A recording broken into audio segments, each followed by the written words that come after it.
Bulletin की शुरुआत इस वक्त की बड़ी खबर से करेंगे। मनी लॉन्ड्रिंग मामले में रॉबर्ट वाड्रा से ईडी पूछताछ कर रही है। रॉबर्ट वाड्रा से दिल्ली में वाकई ईडी दफ्तर में पूछताछ की जा रही है। रॉबर्ट वाड्रा के साथ प्रियंका गांधी भी ईडी दफ्तर पहुंची थी।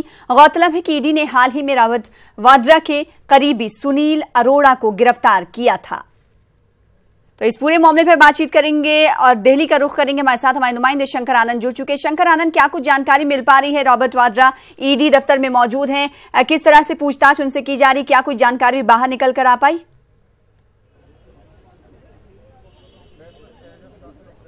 देखिए, रॉबर्ट वाड्रा से इस वक्त में ईडी के दफ्तर में पूछताछ चल रही है और रॉबर्ट वाड्रा के खिलाफ जो आरोप है वो मनी लॉन्ड्रिंग का मामला है। मनी लॉन्ड्रिंग का मामला इस के मामले में उसका केस रजिस्टर किया गया था और जो आरोप है उनके एक काफी करीबी जो हैं वो शख्स का नाम है मनोज अरोड़ा। मनोज अरोड़ा जो रॉबर्ट वाड्रा के काफी करीबी हैं, उनका संबंध आर्म्स डीलर संजय भंडारी के साथ में है और संजय भंडारी के साथ में साल 2009 में एक डील हुई थी और उससे जो पैसे का लेन देन हुआ था, तमाम जो कंपनियों का मामला है तो ये लंदन से जुड़ा हुआ मामला था। तो जो प्रॉपर्टी से संबंधित मामला है तो इस मामले में बाकायदा ईडी जो है केस रजिस्टर की थी और ये पीएमएल एक्ट के तहत इस मामले को दर्ज किया गया था और मामला दर्ज करने के बाद इस मामले में कई बार पूछताछ के लिए रॉबर्ट वाड्रा को नोटिस भेजा गया, लेकिन रॉबर्ट वाड्रा पूछताछ की प्रक्रिया में हिस्सा लेने नहीं आ रहे थे।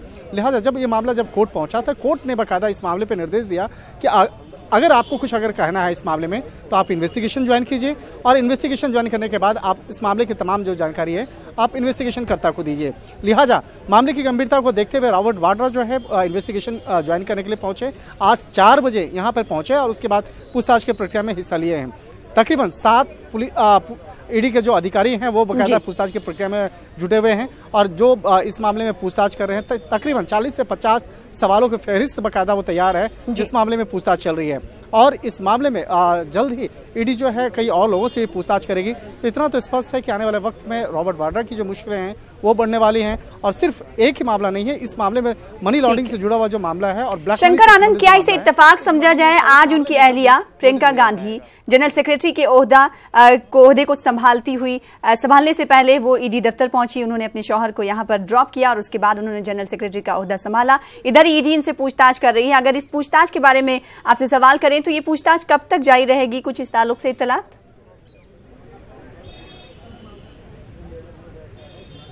देखिए, प्रियंका गांधी के पहुंचने का मतलब साफ है और वो मतलब है राजनीतिक दृष्टिकोण से साफ है कि प्रियंका साफ तौर पे दिखाना चाहती हैं कि वो अपने पति के साथ हैं और वो यहाँ पे आई। वो चाहती तो नहीं भी आ सकती थी और वो यहाँ पर अगर आई हैं तो इसका साफ मतलब दिखाना था कि वो अपने पति के साथ हैं और एक ठोस एक मैसेज देना चाहते थे। और हालांकि इससे पहले भी जब जहाँ भी प्रियंका गांधी गई अपने साथ में राहुल गांधी के साथ साथ में रॉबर्ट वाड्रा भी गए थे। तो इतना स्पष्ट है अपने पति के साथ में मजबूती के साथ खड़ा होना वो भी उन्होंने आज प्रियंका गांधी ने दिखाया और एक कहीं न कहीं ये भी एक मैसेज इसको पॉजिटिव तरीके से देखा जा सकता है कि जिस तरह से प्रियंका गांधी अब राजनीति में खुलकर अब सामने आई हैं और कहीं न कहीं जिस तरह से आज अपने पति के साथ में यहाँ पे आई और पति के साथ में आके यहाँ से निकली। हालांकि बाद में उन्होंने मीडिया से जरूर मुखातिब हुई और मीडिया से बात करते हुए उन्होंने कहा कि अपने पति के साथ में। तो इतना स्पष्ट है कि उनकी जो राजनीति है, जो आने वाले वक्त में उनकी राजनीति है, उसमें भी एक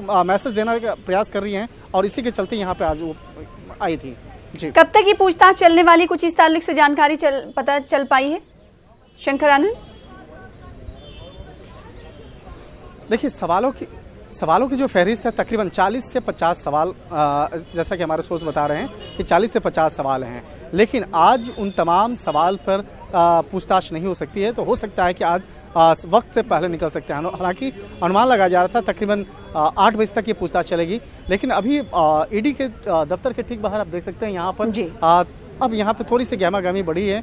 यहाँ पर रॉबर्ट वाड्रा की जो कार है उस कार को भी यहाँ पर लगा दिया गया है। तो ऐसा अंदाजा लगाया जा रहा है कि हो सकता है वक्त से पहले निकल जाएं। वक्त से अगर पहले निकलते हैं तो इसका भी 2 मतलब हो सकता है कि हो सकता है इस मामले में पूछताछ के लिए फिर से उनको बुलाया जाए और बाद में पूछताछ की प्रक्रिया में हिस्सा लेने के लिए आएंगे। तो आज जो शुरुआती तौर पे जो सवाल जवाब उनसे हो रहा है वो मूल रूप से किस तरह से जो कई संपत्ति के डिटेल जो बाकायदा मिले हैं उन संपत्तियों के मामले में बाकायदा उनसे पूछा गया कि ये संपत्ति के आपकी है या नहीं है और है तो किस तरह से आप बाकायदा आप जानते हैं। तो इस तरह से संबंध मामले में बाकायदा उनसे पूछताछ की गई है। जी, तो काफी सवालों की लंबी फहरिस्त बताई जा रही है। सोर्सेज ये कह रहे हैं कि 40 से 50 सवालात हैं जो ईडी रॉबर्ट वाड्रा से उसके जवाब चाहती है और इस ताल्लुक से हमारे नुमाइंदे ईडी दफ्तर के बाहर मौजूद होकर तफसीलात फराहम कर रहे हैं। काफी सरगर्मियां भी देखी जा रही हैं, गहमी हलचल देखी जा रही है। बेहद शुक्रिया शंकर आनंद, आगे भी आपसे राब्ता कायम करते रहेंगे। इस वक्त बेहद शुक्रिया हमारे साथ जुड़ने के लिए और तफसीलात फराहम करने के लिए। फिलहाल आगे बढ़ लेते हैं और पहली बार प्रियंका गांधी दिल्ली में पार्टी दफ्तर पहुंची और जनरल सेक्रेटरी की जिम्मेदारी उन्होंने संभाली। इस मौके पर प्रियंका गांधी ने कहा कि मैं बहुत खुश हूं कि राहुल गांधी ने मुझे ये जिम्मेदारी दी है। साथ ही प्रियंका ने रॉबर्ट वाड्रा के ताल्लुक से कहा कि पूरी दुनिया को मालूम है कि क्या हो रहा है। मुख्यालय में अचानक प्रियंका गांधी लोगों से मुलाकात कर रही है। आप देख सकते हैं कि किस तरीके से लोगों के बीच घिरी हैं। प्रियंका गांधी अचानक आई और यहां कार्यकर्ताओं से मुलाकात कर रही हैं। कार्यकर्ताओं की समस्याएं हैं उस पर चर्चा कर रही हैं। आप देख सकते हैं कि किस तरीके से प्रियंका गांधी लोगों से मुलाकात कर रही हैं। अचानक प्रियंका गांधी यहां पहुंची और लोगों से मुलाकात करना शुरू किया और लगातार नारे भी लग रहे हैं प्रियंका गांधी के पक्ष में, कांग्रेस के समर्थन में। कैमरामैन अप्पू पाठक के साथ दिवाकर तिवारी, न्यूज़ 18 दिल्ली। उधर दिल्ली में कांग्रेस दफ्तर के बाहर लगाए गए प्रियंका राहुल रॉबर्ट वाड्रा की तस्वीर वाले सारे पोस्टर्स हटा दिए गए हैं। ये पोस्टर कल दफ्तर के बाहर लगाए गए थे। ये पोस्टर एनडीएमसी की तरफ से हटाए गए हैं। एनडीएमसी का कहना है कि रूटीन काम के तहत पोस्टर हटाए गए हैं और पोस्टर हटाने का काम रोज होता है।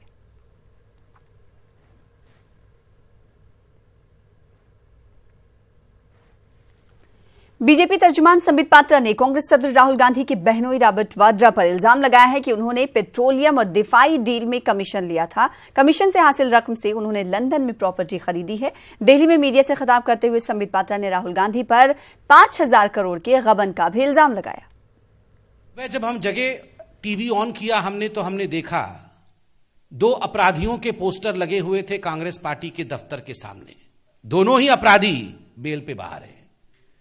5,000 करोड़ रुपए गबन करके नेशनल हेराल्ड केस में और 600 करोड़ रुपए इनकम टैक्स नहीं भर के राहुल गांधी जी अपराधी नंबर 1 और उसी पोस्टर में अपराधी नंबर 2 जो आज पेशी जिनकी हो रही है ईडी के सामने, रॉबर्ट वाड्रा। आज हम इस बेल फैमिली से, जिस परिवार के तमाम लोग बेल पे बाहर हैं, ये 4 सवाल जो हमने पूछा है उसका जवाब चाहते हैं कि इसका जवाब ये बेल परिवार यथाशीघ्र दे। और जो पोस्टर लगा हुआ है उनके कांग्रेस पार्टी के दफ्तर के बाहर, आप अपराधियों को बढ़ावा देते हैं। जिनको ईडी पूछताछ कर रही है उन अपराधियों के पोस्टर आप लगाते हैं। धिक्कार है। 2019 की लड़ाई भ्रष्टाचारियों बनाम मोदी की है। पोस्टर मामले पर Congress senior leader PL Punia से बात की हमारी नुमाइंदा रंजिता झा ने। पीएल पुनिया हमारे साथ है बात करने के लिए। पुनिया जी, प्रियंका गांधी अब एआईसीसी में अब उनके नाम का एक कमरा भी तैयार कर लिया गया है। राहुल गांधी के कमरे के बगल का कमरा उनको दिया गया है। 11 तारीख को कहा जा रहा है लखनऊ में पहली रैली संबोधित करेंगे। देखिए, अभी कोई कार्यक्रम तो तय हुआ नहीं है और ये कांग्रेस जन बहुत दिनों से मांग कर रहे थे कि प्रियंका जी को रायबरेली अमेठी के बाहर भी जिम्मेवारी दी जाए और उसके लिए उन्होंने सहमति जताई और हमारे राष्ट्रीय अध्यक्ष ने उनको महामंत्री नियुक्त किया है। सभी लोग उत्साहित हैं और इंतज़ार कर रहे हैं कि कब कार्यक्रम आएगा। 11 तारीख को होगा तो उसकी पूरी तैयारी के साथ में उनका स्वागत किया जाएगा और जो उन्होंने प्लान बनाया है, मैं समझता हूँ कि जिस कौशल के साथ, राजनीतिक कौशल के साथ रायबरेली अमेठी का काम वो देखती थी, वो पूरे प्रदेश भर का काम देखेंगी। कांग्रेस मुख्यालय के बाहर राहुल गांधी, सोनिया गांधी, प्रियंका गांधी और रॉबर्ट वाड्रा की तस्वीरें लगाई गई, बड़े बड़े पोस्टर लगाए गए और अब वो पोस्टर हटाए जा रहे हैं। क्या है इस पोस्टर का मतलब?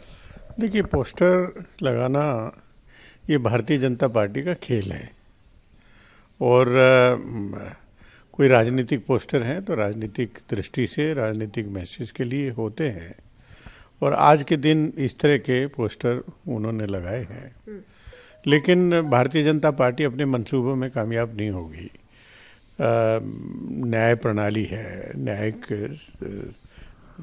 न्यायपालिका है और जिस तरीके से Bharatiya Janata party political targeting करके अपने जो जांच एजेंसियों का दुरुपयोग करती है, वो देश के लिए दुर्भाग्यपूर्ण है और आज तक ऐसा कभी नहीं हुआ। पूरी तरह से जब प्रियंका जी को ये हुआ कि जिम्मेवारी संभालने वाली है और जिम्मेवारी संभाली तो फौरन चालू हो गए, सब विभाग चालू हो जाएंगे, इनकम टैक्स भी, ईडी भी, सीबीआई भी, सब। तो ये देश का दुर्भाग्य है कि इस तरह की मानसिकता के लोग आज सत्ता में बैठे हुए हैं। कैमरा पर्सन सोनू के साथ रंजीता झा, न्यूज़ 18 नेटवर्क। वहीं पोस्टर मामले पर एनडीएमसी इन्फोर्समेंट टीम के डायरेक्टर विजय गौतम से बातचीत की हमारी नुमाइंदा रचना झा ने। पर राजनीति चरम पर है। हमारे साथ बात करने के लिए मौजूद हैं एनडीएमसी इन्फोर्समेंट टीम के डायरेक्टर विजय गौतम।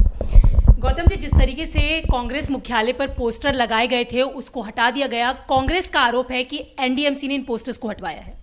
नहीं, ऐसा कुछ नहीं है। एक्चुअली ये हमारा रूटीन काम है। हम लोग सुबह 8 बजे से लेकर रात के 8 बजे तक एनडीएमसी एरिया में जितना भी पोस्टर्स लगते हैं, होर्डिंग्स लगते हैं और जितना भी हो सब हम सुबह से लेकर शाम तक साफ करते हैं इसे। और इस हफ्ते तो वैसे भी सड़क सुरक्षा सप्ताह है, तो ये क्या है कि ये हैजार्ड्स हैं, एक्सीडेंट्स के लिए भी पोस्टर्स। हम किसी भी संस्था को नहीं देखते कि किसका लगा है किसका नहीं लगा हो, उससे हमारा कोई लेना नहीं। और ये काम हम सुबह 8 बजे से स्टार्ट करते हैं। लेकिन सर, कांग्रेस का ये भी कहना है कि जो मुख्यालय के बाहर पोस्टर्स लगाए गए थे सिर्फ उनको ही हटाया गया है, इसके अलावा जो आसपास के एरिया में पोस्टर्स लगे उन्हें नहीं हटाया है। नहीं, सारा का सारा पोस्टर्स जो होर्डिंग्स लगे होते हैं हम सबको हटाते हैं। और मेरी संज्ञान में ये नहीं है कि कांग्रेस के कार्यालय में हटाया गया पर्टिकुलरली, ऐसा कभी नहीं होता हमारे यहाँ। लेकिन सर, कांग्रेस ये भी आरोप लगा रही है सिर्फ बीजेपी यानी कि केंद्र सरकार के इशारे पर एनडीएमसी काम कर रही है। नहीं, हम सरकारी लोग हैं, हमें किसी का कोई इशारा नहीं है। ये हमारा रूटीन काम है और हम रूटीन काम देख रहे हैं और हमारे लिए कोई संस्था हो इससे उसका कोई लेना देना नहीं है। इसीलिए आप देख सकते हैं कि एनडीएमसी एरिया बिल्कुल साफ सुथरा आता है और हमारी रैंकिंग भी जो सफाई अभियान है, जो है स्वच्छता सर्वेक्षण है, उसमें भी रैंकिंग हमारी अच्छी आती है। तो आपने देखा, ये थे हमारे साथ बात करने के लिए एनडीएमसी से विजय गौतम जी, जिनका कहना है कि पोस्टर्स हटाने के पीछे सिर्फ और सिर्फ उनका रूटीन काम है। कैमरा पर्सन चंद्रदेव यादव के साथ मैं रचना, न्यूज़ 18 दिल्ली। मुल्क से गद्दारी के मुबैना मामले में जेएनयू तलबा के खिलाफ दाखिल चार्जशीट पर पटियाला हाउस कोर्ट में अब समाअत 28 फरवरी को होगी। ये चार्जशीट दिल्ली पुलिस की जानिब से कोर्ट में पेश की गई है। पटियाला हाउस कोर्ट ने दिल्ली पुलिस से कहा है कि दिल्ली सरकार जल्द से जल्द इजाजत हासिल करे। फिलहाल दिल्ली हुकूमत ने चार्जशीट दाखिल करने की इजाजत नहीं दी है। दिल्ली सरकार की इजाजत के बगैर चार्जशीट पेश करने के लिए अदालत दिल्ली पुलिस को फटकार भी लगा चुकी है। सीनियर वकील प्रशांत भूषण के खिलाफ सुप्रीम कोर्ट ने तौहीन अदालत का नोटिस जारी किया है। अदालत ने यह नोटिस अटॉर्नी जनरल के वेणुगोपाल और मरकजी हुकूमत की अर्जी पर समाअत करते हुए जारी किया। मामला नागेश्वर को सीबीआई का अबूरी डायरेक्टर मुकर्रर किए जाने से जुड़ा हुआ है। प्रशांत भूषण ने इस मामले पर तबसरा किया था। अदालत ने प्रशांत भूषण से 3 हफ्तों में जवाब मांगा है, जबकि अटॉर्नी जनरल और मरकजी हुकूमत प्रशांत के जवाब पर अपना जवाब 1 हफ्ते में देगी। सुप्रीम कोर्ट अब इस मामले पर 7 मार्च को समाअत करेगा। गांधी जी के पुतले पर गोली चलाने के मामले में पूजा शकुन पांडे और अशोक पांडे को गिरफ्तार कर लिया गया है। पूजा और अशोक को टप्पल से गिरफ्तार किया गया है। इन दोनों को अलीगढ़ पुलिस की तलाश थी। ख्याल रहे कि 30 जनवरी को गांधी जी के यौम वफात के मौके पर अलीगढ़ में हिंदू महासभा के प्रोग्राम में गांधी जी के पुतले को गोली मारकर उसे नजरातिश किया गया था। पूजा का कहना है कि गांधी जी के पुतले पर गोली मारने का उसे कोई अफसोस नहीं है। कोई नहीं, अभिव्यक्ति की आजादी का अधिकार किस किस को है ये फैसला मीडिया करेगा। कोई दिक्कत नहीं है, प्रशासन से हमें कोई शिकायत नहीं, वो मजबूर है, सिस्टम के अधीन है। लेकिन लेट्स सी, हमने कोई अपराध नहीं किया, कोई मर्डर नहीं किया, कोई अफसोस नहीं। में जिन्ना को पूजने वाले आजाद हैं, भारत माता के मुर्दाबाद के नारे लगाने वाले आजाद हैं, लेकिन अगर भारत माता की जय बोल करके गांधी की नीतियों के खिलाफ आवाज उठाएंगे तो उसका ये परिणाम है। कोई दिक्कत नहीं है, हम संघर्ष करेंगे, हम क्रांतिकारी हैं, काम हम करेंगे, कोई दिक्कत काम नहीं। कर रही है। हमें फांसी दे दी जाए, हमें और गर्व महसूस हो। मध्य प्रदेश में 1 जुलाई 2018 से पेंडिंग मुलाजमीन के 2% डीए को महकमे मालियात ने मंजूरी दे दी है। इसका फायदा करीब 10 लाख मुलाजमीन को मिलेगा। मार्च की तनख्वाह से इसे अमल में लाया जाएगा। एरियर की रकम सरकार जीपीएफ अकाउंट में जमा करेगी। डीए बढ़ने से सरकार के खजाने पर सालाना 1098 करोड़ रुपए का बोझ बढ़ेगा। रतलाम शेल्टर होम मामले में मंदसौर पहुंचे मध्य प्रदेश के चाइल्ड प्रोटेक्शन कमीशन के मेंबर ब्रजेश चौहान ने कहा कि लड़कियों के साथ जिनसी ज्यादती हुई थी। मेडिकल रिपोर्ट में इस्मत रेजी की तस्दीक नहीं हो पाई है। साथ ही उन्होंने कहा कि कसूरवारों के खिलाफ सख्त से सख्त कार्रवाई की जाएगी।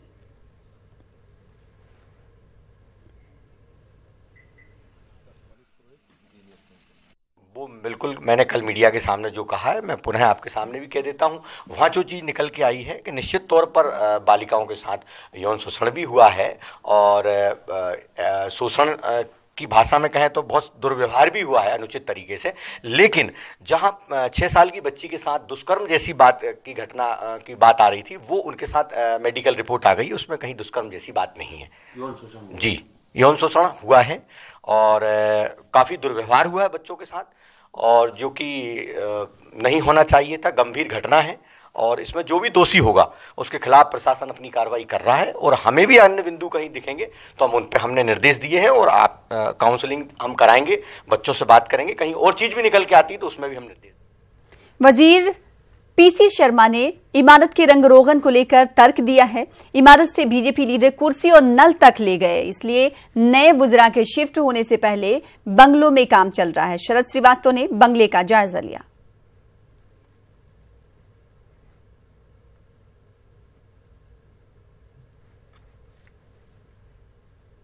एक तरफ सीएम कमलनाथ अपने मंत्रियों को सादगी और हाउ टू बिहेव का पाठ पढ़ा रहे हैं, वहीं दूसरी तरफ उन्हीं मंत्रियों के बंगलों पर अनाप शनाप पैसा खर्च किया जा रहा है। आलम यह है कि एक तरफ जहां सरकार को कर्ज माफी का वचन पूरा करने और कर्मचारियों को सैलरी बांटने के लिए लोन लेना पड़ रहा है, वहीं दूसरी तरफ मंत्रियों के बंगलों को तैयार करने के लिए जोर शोर से काम चल रहा है। और यहाँ इस वक्त आप देख सकते हैं कि हम 74 बंगले में एक बंगले में मौजूद हैं और किस तरीके से जो रिनोवेशन का काम है वो यहाँ पर चल रहा है, ताकि जब मंत्री जी यहाँ पर आएँ तो उन्हें फील गुड हो। हालांकि ये बंगले पहले से ही यहाँ पर तैयार थे, लेकिन तब इन बंगलों में बीजेपी के मंत्री या नेता रहा करते थे और अब जबकि सरकार बदली है तो नई सरकार के मंत्रियों के लिए बंगलों को नए तरीके से तैयार किया जा रहा है। सवाल ये कि आखिरकार जब सरकार की माली हालत ठीक नहीं है तो फिर इन बंगलों के रेनोवेशन पर लाखों रुपए खर्च क्यों किए जा रहे हैं। कैमरामैन खिलावन के साथ शरद श्रीवास्तव, न्यूज़ 18 भोपाल।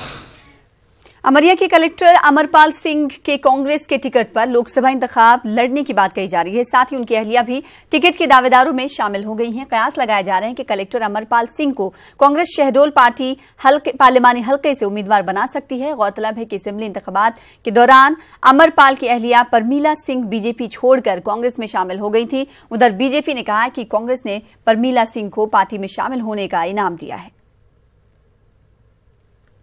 मनगढ़ंत हैं और बेबुनियाद हैं। मैंने ना ही किसी को कहा है, ना ही कहीं ऐसी बात आई है। मेरे समझ से लोग अपने से ही बना रहे हैं कि मैं चुनाव लड़ूंगा, ऐसा कोई इरादा नहीं है मेरा। और लोकतंत्र में कोई भी व्यक्ति, चाहे कलेक्टर हो, चाहे एसपी हो या सामान्य पटवारी या शिक्षक हो, कोई भी व्यक्ति चुनाव लड़ सकता है, उसकी स्वतंत्रता है और उसमें संविधान ने उसको अधिकार दिए हैं। जिस तरह से प्रोजेक्ट हुई तो कहीं ना कहीं प्रमीला सिंह और धीरे से कहीं ना कहीं अमरपाल सिंह जी को जो उमलिया कलेक्टर बना करके भेजा गया है, तो कहीं ना कहीं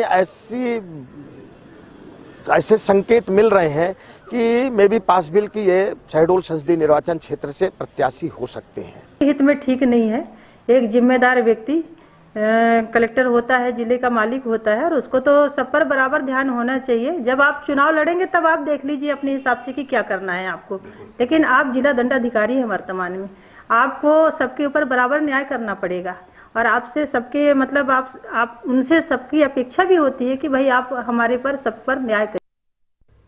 स्वाइन फ्लू को जितना आसान समझा जा रहा था उसने उतनी ही खतरनाक शक्ल इख्तियार कर ली। मध्य प्रदेश, राजस्थान, दिल्ली समेत मुल्क की कई रियासतों में मुतादिद हलाकतें हो चुकी हैं और हजारों की तादाद में लोग इस मर्ज का शिकार हो चुके हैं।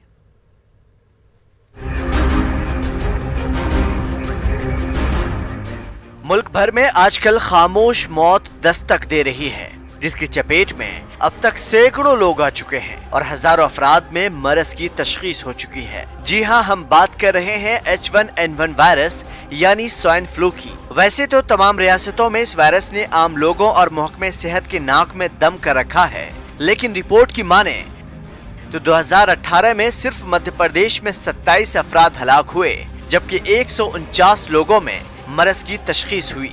जनवरी 2019 से अब तक 15 लोग जिंदगी और मौत की जंग लड़ रहे हैं। ये एक तरह का कॉमन कोल्ड है और उसी में जो वायरस है म्यूटेट हो जाता है, जो ज़्यादा खतरनाक हो जाता है। वायरस वही है, HN वायरस बोलते हैं, H1N3 वायरस है ये, पर ये एक ही सीजन में भी म्यूटेट हो सकता है। राजस्थान एक ऐसी रियासत है जहां अब तक सबसे ज्यादा मौतें हुई हैं। 88 लोगों ने इस बीमारी की वजह से अपनी जान गंवाई है और 2522 अफराद में मरज की तशखीस हो चुकी है। राजस्थान की जोधपुर में सबसे ज्यादा हलाकतें हुई हैं। अब तक 26 अफराद हलाक हो चुके हैं। राजस्थान की राजधानी जयपुर में 1009 लोगों में मरज की तशखीस हो चुकी है और हर रोज तमाम अजला में नए मरीजों की तादाद में इजाफा हो रहा है। अपने मुंह पे हाथ ना लगाएं, मुंह नाक के एरिया में अपने को टच ना करें और पूरा दिन फ्रीक्वेंटली हाथ धोने चाहिए। तो इससे हमारे को अपनी जो हाइजीन है हाथों की स्पेशली और जो हैबिट्स हैं उसको थोड़ा कंट्रोल करना चाहिए। और जो मरीज सांस की, दमे की, साइनोसाइटिस जो होते हैं उस बीमारी से ऑलरेडी ग्रस्त हैं, उनमें इसका प्रकोप ज़्यादा होता है और उसके बैड इफ़ेक्ट्स भी ज़्यादा होते हैं। तो उनको और ज़्यादा अस्थमा वाले सब सावधानी की ज़रूरत है। अगर मुल्क की राजधानी दिल्ली की बात करें तो एक रिपोर्ट के मुताबिक सिर्फ 2019 में 13 लोगों ने अपनी जानें गंवाई हैं और 1500 से ज्यादा नए मरीज पाए गए। हालांकि दिल्ली सरकार और महकमे सेहत इस बात से इनकार कर रहा है, लेकिन हकीकत का मुंह बोलता सबूत छुपाए नहीं छुप रहा है। उसके बाद अभी तक 10 डेथ हो चुकी हैं हमारे हॉस्पिटल में और कुछ डेथ्स प्राइवेट में अनरिपोर्टेड भी रह जाती हैं। दिल्ली के जो आंकड़े हैं 2,25,000 के करीब केसेस डायग्नोज हुए थे, 85 डेथ हुई थी। उस तरह से एक ही हॉस्पिटल में ये थोड़ा एक चिंता का विषय है। तमाम रियासतों की महकमे सेहत ने लोगों को सलाह दी है कि वो भीड़ भाड़ वाले इलाके से दूर रहें और सर्दी खांसी होने की सूरत में जल्द इलाज करवाएं ताकि इस मर्ज की दवा की जा सके। Bureau report, news 18 Urdu. Madhya Pradesh के गुना में गौरक्षकों ने गायों से भरे ट्रक में तोड़फोड़ की। गौरक्षकों के सामने पुलिस खामोश तमाशाई बनी रही। जरा के मुताबिक फिल वक्त ट्रक को केंट इलाके के गौशाला में रखा गया है। तस्वीरों में देखा जा सकता है कि किस तरह से गौरक्षक ट्रक को निशाना बना रहे हैं।